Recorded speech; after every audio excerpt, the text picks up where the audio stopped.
மந்தையில மாங்குட்டி வெத்தம்மையில ஒட்டப்புள்ள பிறந்ததுன்னு பொலிகாட்டில் கூங்குயில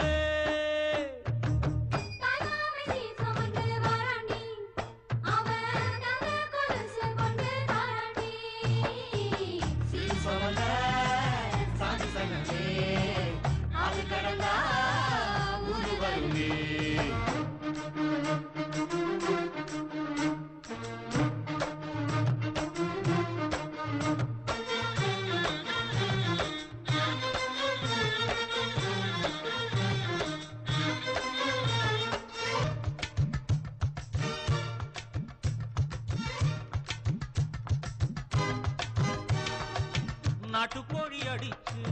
நாக்கு சொட்ட சமைச்சு நல்லெண்ண ஊத்தி குடு ஆத்தா